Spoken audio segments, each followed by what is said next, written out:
আসসালামু আলাইকুম প্রিয় শিক্ষার্থী বন্ধুরা, সবাইকে স্বাগতম। আজকের আমার এই ক্লাসের আলোচ্য বিষয় হিসাব বিজ্ঞান দ্বিতীয় পত্র অষ্টম অধ্যায়ের মজুদ পণ্যের হিসাব সংরক্ষণ সংক্রান্ত দিনাজপুর বোর্ড 2017 সালে যে সৃজনশীল প্রশ্নটি এসেছিল সেই প্রশ্নটির সঠিক সমাধানের চেষ্টা করব। তো আলোচনায় তোমাদের সাথে আছি আমি মোহাম্মদ সিরাজুল ইসলাম, বরিশাল সরকারি model school and college Barishal. তো প্রিয় শিক্ষার্থী বন্ধুরা, এই চ্যানেলে শিক্ষার্থীদের অনুরোধে আমি নিয়মিত হিসাব বিজ্ঞান ক্লাসগুলি আপলোড করে থাকি। তাই এই ক্লাসগুলি পাওয়ার জন্য তোমরা যদি চ্যানেলটি সাবস্ক্রাইব করার পাশাপাশি বেল বাটনটি অন করে রাখো, তাহলে আমি ক্লাস আপলোড দেওয়ার সাথে সাথেই তুমি নোটিফিকেশন পেয়ে যাবে। তো চলো শুরু করা যাক। এই যে প্রশ্নটি তোমাদের সামনে আমি উপস্থাপন করেছি, এইচএসসি দিনাজপুর বোর্ড 2017 কি বলছে লক্ষ্য করি। তাবাসসুম পারফিউম লিমিটেডের মজুদ বিভাগ হতে নিম্নোক্ত তথ্যাবলী উপস্থাপন করা হয়েছে। এই তথ্যের আলোকে ক নম্বরে কি বলেছে, ঘাটতি অথবা উদ্বৃত্ত এককের পরিমাণ নির্ণয় করো। তো এক্ষেত্রে ঘাটতি হওয়ার সম্ভাবনা বেশি থাকে, উদ্বৃত্ত হওয়ার সম্ভাবনা খুব কম থাকে। সেজন্য আমরা এখন এই তথ্যের আলোকে ক নম্বরের সমাধানের চেষ্টা করব। তো ক নম্বরের সমাধানের জন্য এই যে উদ্দীপকটা আমি এখানে নিয়ে এসে রেখেছি, এই উদ্দীপক দেখে আমরা এখানে সমাধান করব। তো প্রথমে আমরা কি করব, এই যে উত্তর ক, ঘাটতি এককের পরিমাণ নির্ণয়। তো এককের পরিমাণ যেহেতু নির্ণয় করতে বলেছে, সেজন্য ছক আমরা এইভাবে আঁকতে পারি। তারিখ বিবরণ একক একক।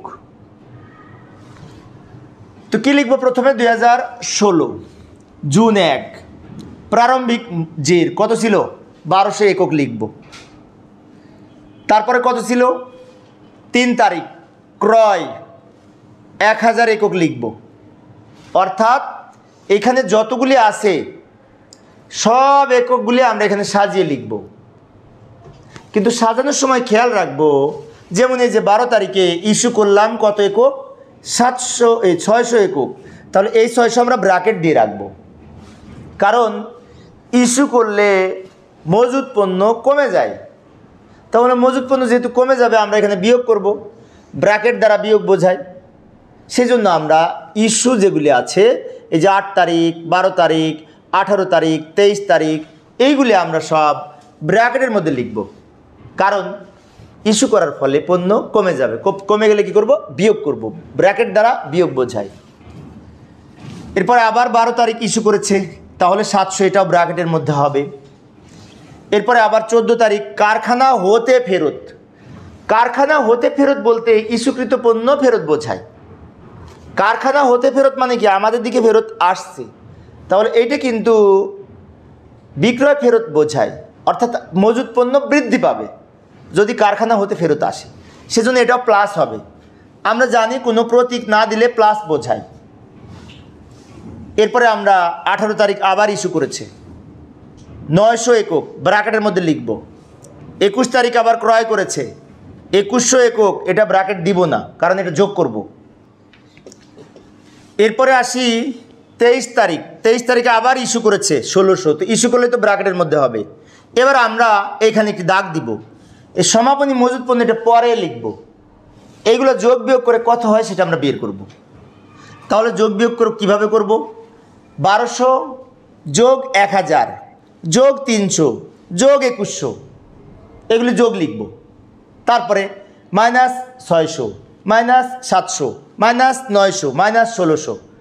অর্থাৎ আমরা যেগুলি ব্র্যাকেট আছে ওগুলি বিয়োগ করব, আর যেগুলি পাশে কোনো প্রতীক না এগুলি যোগ করব। যোগ বিয়োগ করার পরে আমরা পাবো 800 একক। তাহলে আমাদের এইখানে লক্ষ্য করি, আমাদের মজুদ পণ্য থাকা উচিত 800 একক, কিন্তু অঙ্কে বলে দিয়েছে সমাপনী মজুদ পণ্য 700 একক আছে, তো নাই কত, 100 একক কম আছে। তো সেই 100 একক হচ্ছে আমাদের ঘাটতি। তাহলে কীভাবে নির্ণয় করব, এই যে আবার শেষে লিখব সমাপনী মজুদ বলে এই 700 একক, যেহেতু এটা থেকে বিয়োগ করব তাহলে 700 ব্র্যাকেটের মধ্যে হবে, এখানে দাগ দিব। তাহলে আমাদের থাকার কথা ছিল 800 একক, যোগ বিয়োগ করে দেখলাম, কিন্তু আছে 700 একক, 100 একক কম, 100 একক। এই 800 থেকে 700 বিয়োগ করে 100 একক, সেইটাই এখানে লিখব। যেহেতু এটা কম, থাকা উচিত 800, আছে 700, 100 কম না, এই 100-র নাম হচ্ছে ঘাটতি একক। এইভাবে আমরা ক নম্বরের সমাধান করতে পারি, ঘাটতি একক এর পরিমাণ নির্ণয়। তো প্রিয় শিক্ষার্থী বন্ধুরা, আবার আমরা সেই উদ্দীপকে ফিরে এলাম। উদ্দীপকের খ নাম্বারে বলেছে 1, 3, 12, 14, 23 তারিখের লেনদেনগুলি অবলম্বনে ফিফো পদ্ধতিতে মাল খতিয়ান প্রস্তুত করতে। তো আমরা এখন এই তথ্যের আলোকে এই তারিখগুলি দিয়ে ফিফো পদ্ধতিতে মাল খতিয়ান প্রস্তুত করার চেষ্টা করি। তো এই যে লক্ষ্য করি, আমরা ওই কয়টা তারিখ এখানে নিয়ে এসেছি, 1 তারিখ, 3 তারিখ, 12, 14 এবং 23 তারিখ পাশাপাশি রেখেছি, যাতে এইগুলা দেখে এখানে আমরা সমাধান করতে পারি। তো প্রথমে আমরা ছক অঙ্কন করব। ছক অঙ্কন এইভাবে করতে হয় আমরা জানি। আমার এটা মনে হয় 16 কি 17 নাম্বার ক্লাস। ইতিপূর্বে আমি প্রায় 15টারও বেশি ক্লাস নিয়েছি। তাই আমার ক্লাসগুলি তোমরা যারা নিয়মিত দেখো তারা হয়তো ছক অঙ্কন করতে পারো। তারপরেও বলছি, ক্রয়, ইস্যু, উদ্বৃত্ত। তাহলে ক্রয়ের ঘরে পরিমাণ দর টাকা, ইস্যুর ঘরে পরিমাণ দর টাকা এবং উদ্বৃত্তর ঘরে হবে পরিমাণ দর টাকা। প্রত্যেকটার আবার 3টা করে কলাম হবে। অঙ্কন করার পরে এবার আমরা লিখব 2016 জুন 1। কি বলেছে? প্রারম্ভিক মজুদ। প্রারম্ভিক মজুদ এখানে লিখব। লেখার পরে কত একক? 1200 একক। তো এই 1200 একক কোথায় বসবে? ক্রয়, উদ্বৃত্ত আর ইস্যু এখানে ঘর আছে। কোন ঘরে লিখব? এই উদ্বৃত্তের ঘরে লিখব। 1200 একক 5 টাকা 50 পয়সা, এটা গুণ করে এখানে বসবে। তারপরে আমরা একটি দাগ দিব। এরপরে আবার আমরা 3 তারিখে ক্রয় করেছে, ক্রয় লিখব। ক্রয়টা কোথায় লিখতে হবে? এই ক্রয়ের ঘরে। কিভাবে? 1000 লিখব এইখানে, 6 টাকা 60 পয়সা লিখব এইখানে, এটা গুণ করে শেষের ঘরে লিখব। তা আমরা জানি ক্রয় করলে উদ্বৃত্ত বৃদ্ধি পায়। কিভাবে লিখব? এই লাইনটা আগে এখানে তুলে নিব। 1200 5 টাকা 50 পয়সা 6600, এই লাইনটা এখানে নামিয়ে নিলাম। এরপরে এই লাইনের পরে এইগুলি লিখব। পরে যেটি এসছে 1000 6 টাকা 60 পয়সা, এটা গুণ করে 6600। অর্থাৎ 1 তারিখে আমার ছিল একটি মাত্র শাড়ি, 3 তারিখে আমার 2টা শাড়ি হয়েছে। একটা হচ্ছে 5 টাকা 50 পয়সা দরে 1200 একক, আরটা হচ্ছে 6 টাকা 60 পয়সা দরে 1000 একক। আবার দাগ দিব। এবার 12 তারিখ ইস্যু করেছে 700 একক। তাহলে আমরা জানি ফিফো পদ্ধতিতে এই উপর থেকে প্রথমে আমরা ইস্যু করব। তাহলে আমাদের ইস্যু করতে হবে 700 একক। এখানে আছে 1200 একক। তাহলে এই 1200 থেকে আমরা 700 ইস্যু করতে পারি। সেজন্য কিভাবে করব? এখানে লিখব 12 তারিখ, এখানে লিখব ইস্যু। তাহলে এই 700 কোন ঘরে লিখব? ইস্যুর ঘরে লিখব। 700 একক। কয় টাকা দর? উপরের দরটা নিব, কারণ ফিফো পদ্ধতিতে উপরে যেটি থাকবে সেই দরটা নিতে হবে। সেজন্য আমরা 5 টাকা 50 পয়সা লিখব। 700কে 5 টাকা 50 পয়সা দিয়ে গুণ করে এই টাকাটা হবে 3850 টাকা। আমরা জানি ইস্যু করলে উদ্বৃত্ত কমে যাবে। কিভাবে কমবে? এই 1200-র মধ্য হতে 700 আমরা ইস্যু করেছি, তাহলে থাকে কত? 1200 হতে 700 বিয়োগ করে থাকে 500 একক। এই 5 টাকা 50 পয়সা, 500কে 5 টাকা 50 পয়সা দিয়ে গুণ করলে 2750 টাকা হবে। আর এই যে নিচের লাইনটা, এই নিচের লাইনটা কিন্তু আমরা ইস্যু করি নাই, আমরা এই 700 নিয়েছি উপর থেকে। তাহলে নিচের লাইনটা সম্পূর্ণ আছে না? আমরা কিন্তু নিচের লাইন থেকে কোনো পণ্য ইস্যু করি নাই। ফলে কি নিচের লাইনটা সম্পূর্ণ থাকবে 1000 6 টাকা 60 পয়সা 6600 টাকা। আবার আমরা দাগ দিব। এবার 14 তারিখ লিখব। 14 তারিখ বলছে কারখানা হতে ফেরত। কারখানা হতে ফেরত হলে পণ্য আসতে বোঝায়, ফেরত এসেছে। আসলে পালে কি ক্রয়ের ঘরে বসবে, পাওয়া গেছে সেজন্য। তো প্রিয় শিক্ষার্থী বন্ধুরা, ফেরত নিয়ে শিক্ষার্থীদের কনফিউশন হয়। তো ফেরত সম্পর্কে একটা কথা বলি। যদি ক্রয় ফেরত দেওয়া হয় তাহলে সেটি ইস্যুর ঘরে বসবে, আর যদি বিক্রয় ফেরত আসে তাহলে সেটি প্রাপ্তির ঘরে বা ক্রয়ের ঘরে বসবে। এখন অনেক সময় অঙ্কের মধ্যে এমন কায়দা করে লেখা থাকে যে ক্রয় ফেরত কি বিক্রয় ফেরত সেটা বোঝা মুশকিল হয়। তখন আমাদের পড়ে বুঝতে হবে হতে ফেরত, হতে ফেরত এরকম কথা যদি থাকে, হতে ফেরত, তাহলে সেটি বিক্রয় ফেরত, অর্থাৎ ফেরত এসেছে। সেজন্য এই ফেরতটা আমরা এখানে লিখব। কারখানা হতে ফেরত, প্রাপ্তির ঘরে, ক্রয়ের ঘরে 300 একক। এখন প্রশ্ন হচ্ছে এইখানে তো রেট নাই, তাহলে রেট কত লিখব? রেট লিখব আমরা হতে ফেরত বলতে ইস্যুকৃত পণ্য ফেরত এসেছে বোঝায়। তাহলে আমরা এই তারিখের আগের রেট কোনটা ছিল? ইস্যুর তারিখ। এই ইস্যু করেছি 5 টাকা 50 পয়সা দরে। তাহলে এখন আমরা ফেরত যখন লিখব 300-র পাশেই 5 টাকা 50 পয়সা লিখব। এটা গুণ করে এখানে টাকা হবে। উদ্বৃত্ত কিভাবে হবে ভালো করে লক্ষ্য করবে। এখানে কিন্তু শিক্ষার্থীরা কমন মিস্টেক করে। শিক্ষার্থীরা ভাবে এইখানে বসলেই মনে এখানে আলাদা লাইন হয়, না, অনেক সময় আলাদা লাইন হবে না। যেমন এখানে লক্ষ্য করি 500 একক ছিল 5 টাকা 50 পয়সা দরে, 5 টাকা 50 পয়সা দরে ফেরত এসেছে আবার 300। তাহলে এখন কি করব? 500 আর 300 যোগ করে এখানে 800 হবে, আর রেট 5 টাকা 50 পয়সা বসবে, আর এই 2750-এর সাথে এই টাকাটা যোগ করে এখানে বসবে, আর নিচের লাইনটা এখানে থেকে যাবে। বিষয়টি আবার বলছি, শিক্ষার্থীদের এখানে কনফিউশন হয় এবং মিস্টেক করে। ভালো করে লক্ষ্য করি, আমরা জানি এই ক্রয়ের ঘরে বসলেই নতুন লাইন হয়, আমাদের মধ্যে এরকম একটা কনসেপ্ট কাজ করে। কিন্তু খেয়াল রাখতে হবে, আমি ক্রয়ের ঘরে যে রেটটা বসছে সেই রেটের পণ্য যদি এখানে থাকে, তাহলে যেমন এই 5 টাকা 50 পয়সা দর এখানে এসেছে, 5 টাকা 50 পয়সা দরের পণ্য আছে এই যে 500 একক, তাহলে এই 500-র সাথে এটা যোগ করে এখানে বসবে, আর এই 5 টাকা 50 পয়সা যেহেতু মিলে যায় এটা বসবে। খেয়াল রাখতে হবে কিন্তু এটা। আবার দাগ দিব, দাগ দেওয়ার পরে 23 তারিখে ইস্যু করেছে। 23 তারিখে ইস্যু করেছে কত? 1600 একক। এখন 1600 একক আমরা কিন্তু উপর থেকে একবারে ইস্যু করতে পারবো না। কেন পারবো না? আমাদের 1600 একক ইস্যু করতে বলেছে, উপরে আছে 800। তাহলে এই 800 আগে ইস্যু করব। 800 5 টাকা 50 পয়সা দর, এটা গুণ করে এখানে লিখব। তাহলে আমরা 1600 ইস্যু করতে বলেছিল, তার মধ্যে 800 ইস্যু করেছি, এখনো বাকি আছে 800 একক। এই 800 একক আমরা এখন এই নিচ থেকে ইস্যু করব। 800 একক 6 টাকা 60 পয়সা দর, এটা গুণ করে এখানে লিখব।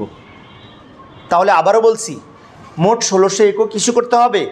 1600 এককের এই 800 আমরা প্রথমে ইস্যু করেছি, ফিফো পদ্ধতিতে উপরেরটা আগে ইস্যু করতে হয়, অবশিষ্ট 800 নিচ থেকে নিয়েছি।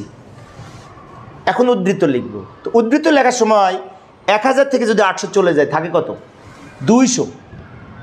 6 টাকা 60 পয়সা, 200-কে 6 টাকা 60 পয়সা দিয়ে গুণ করলে এই টাকাটা হয়।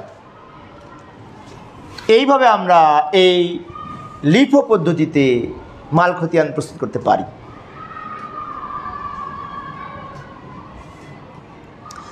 এই প্রশ্নে যদি বলা হয় উত্তর কোনটা, এটা থাকতেই পারে। উত্তর হচ্ছে শেষের এই টাকাটা। সমাপনী মজুদ পণ্যর মূল্য হচ্ছে 1320 টাকা, এটা হচ্ছে উত্তর। আবার আমরা সেই উদ্দীপকে ফিরে এলাম।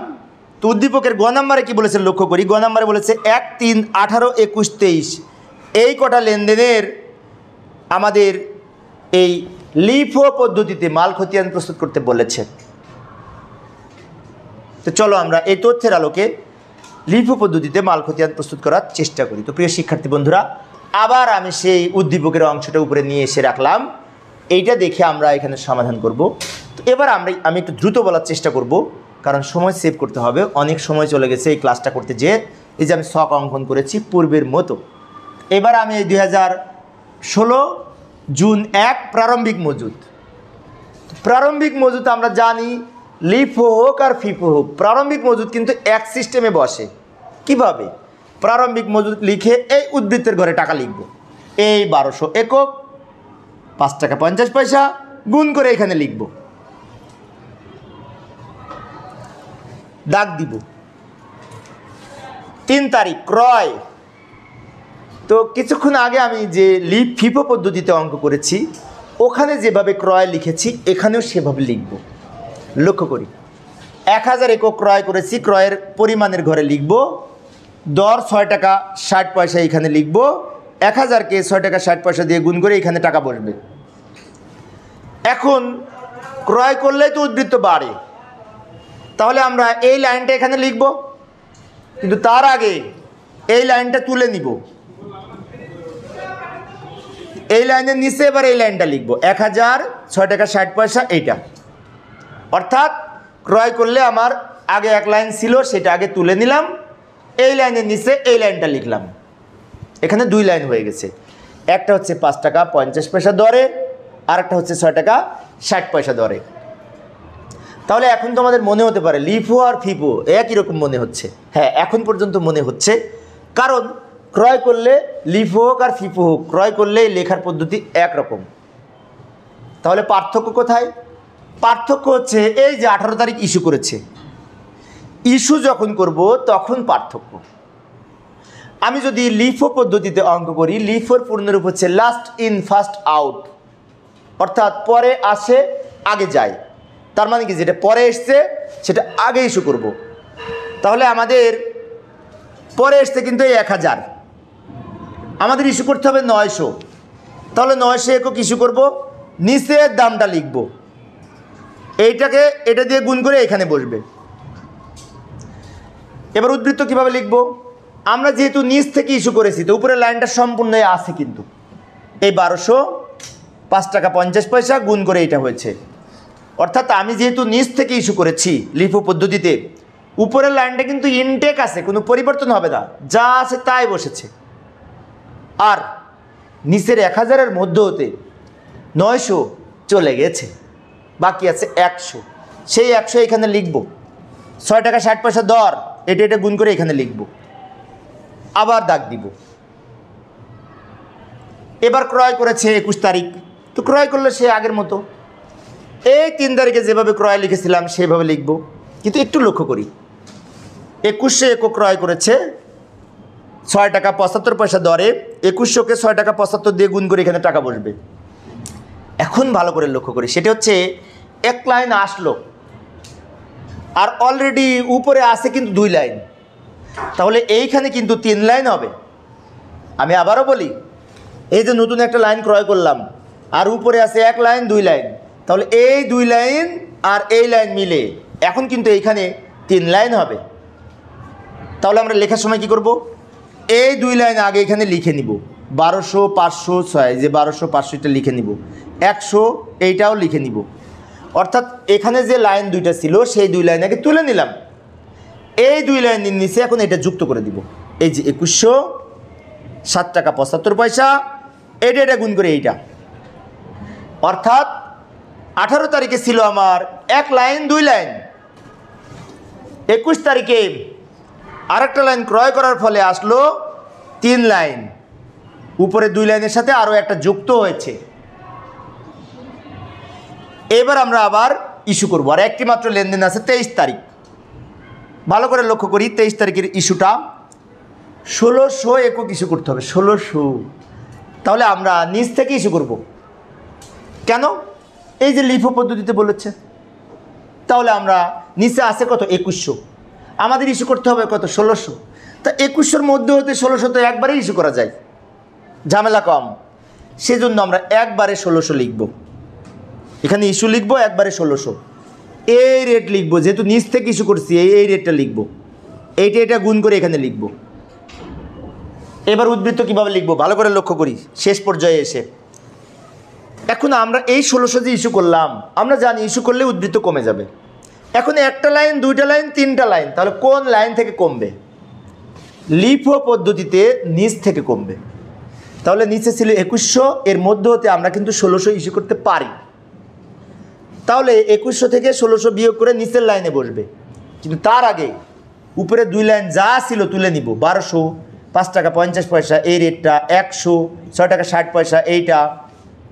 অর্থাৎ উপরের এই 2 লাইন থেকে কিন্তু আমি ইস্যু করি নাই, সেজন্য উপরে 2 লাইন যা আছে তাই এখানে লিখে নিলাম।